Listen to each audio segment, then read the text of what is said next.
हमारे साथ हैं श्री नंदकिशोर शर्मा जी। आप इतिहासकार हैं, लोक संस्कृति मर्मज्ञ हैं और पिछले कई दशकों से मरुस्थल यानी कि पश्चिमी राजस्थान की लोक संस्कृति, इतिहास, पुरातत्व और कई अन्यान्य विषयों पर शोध करते रहे हैं और उनके शोध की गूंज देश विदेश के कोने कोने तक है।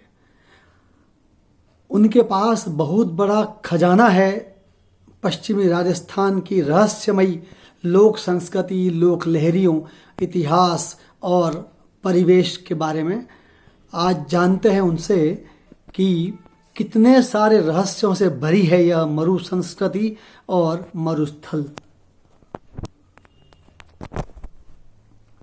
जैसलमेर एक व्यापारिक नगर था, समृद्ध नगर था।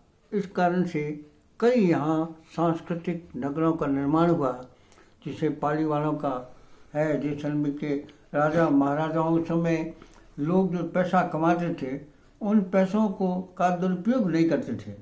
उन पैसों को आने वाली पीढ़ियों को उसका लाभ कैसे मिले, इसलिए वो गुप्त खजानों के अंदर उन धन को गाड़ देते थे और वहाँ पर संकेतात्मक, प्रतीकात्मक लिख देते थे, दोहों के रूप में, कहावत के रूप में, उसके नीचे अभिलेख के रूप में, ताकि लोग समय पर जो उसको आदमी की उसकी आवश्यकता हो वही उस धन को प्राप्त कर सके।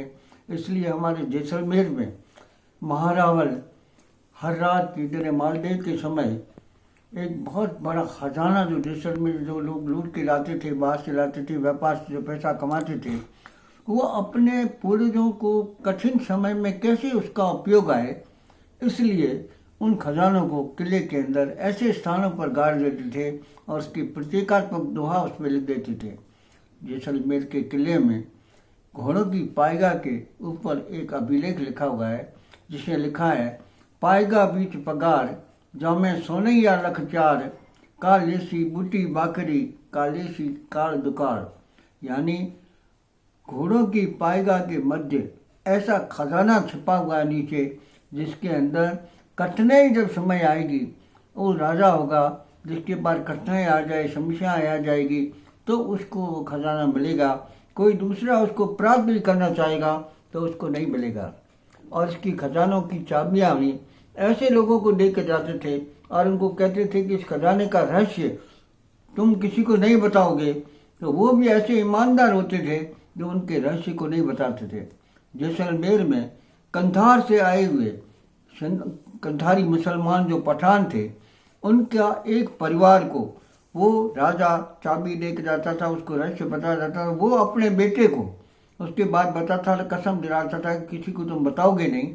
इस प्रकार से एक बार कथा है कि किसी ने बेटे ने किसी को बता दिया, तो उसके दीवान ने वहाँ पर जो खोलाई तो उसके अंदर एक कपूर मिला और कुछ भी नहीं मिला, क्योंकि वो धन उसको ही मिलता है जो उसकी वास्तविक हकदार है और प्रजा का धन प्रजा के लिए उपयोग होता है, अकाल के समय प्रयोग आता है। इसीलिए उस प्रकार के संकेतात्मक लिखे जाते थे, पायगा बीच पगार जामे सोनैया लख चार, कालेसी बूटी बाकरी कालेसी दकार दुकार। कभी अकाल दुकाल आएंगे तब उनका काम आएगा, या किसी के पास कठिनाई आ जाएगी, किसी प्रकार का कोई भूखे मरने की नौबत आ जाएगी, तो उनको ये धन प्राप्त होगा। इसी तरह पाली वालों के गांव में भी लोग बइयों में लिख जाते थे। एक ऐसी बई में लिखी हुई की कथा, बड़ी रोचक कथा है कि गंगा और जमुना के बीच में सोने की मोहरों के भरे हुए 4 चरु गड़े हुए हैं। 4 चरु गड़े हुए हैं। उसको समझ में नहीं आया कि गंगा जमुना यहाँ पर कहाँ से आएगी और कहाँ गंगा और जमुना कैसी, उसको समझ में नहीं आया।